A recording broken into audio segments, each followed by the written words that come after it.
Aliran sesat lahir saga, pelai perkasa hukum agama, pelai perkasa hukum agama. Dipegah Quran han ditapate, karena ditulis le manusia, karena ditulis le manusia.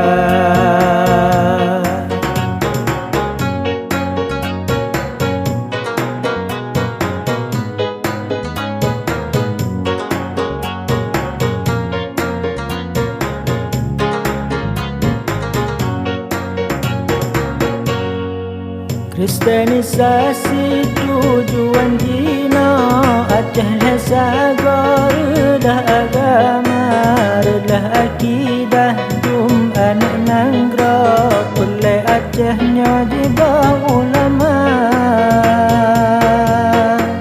Hana syahade fatwa Nabi lagi terjadi di Pulau Jawa, di atas mimbar sang Jibril, jibut Yahudi relah agama.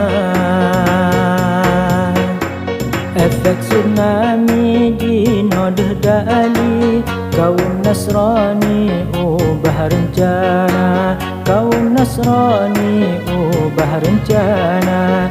Di Aceh Barat kajut kebukti, anak Islami tu ke agama, anak Islami tu ke agama.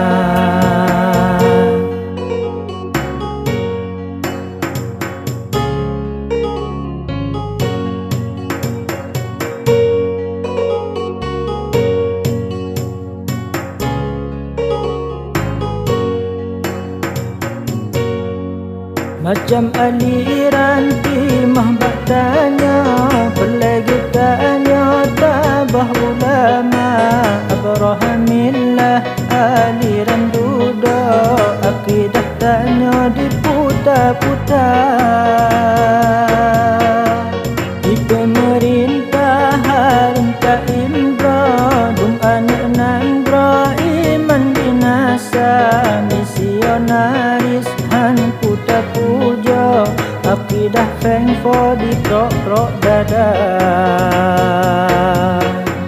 Aliran sesat lahir saga, pelai perkasa hukum agama, pelai perkasa hukum agama.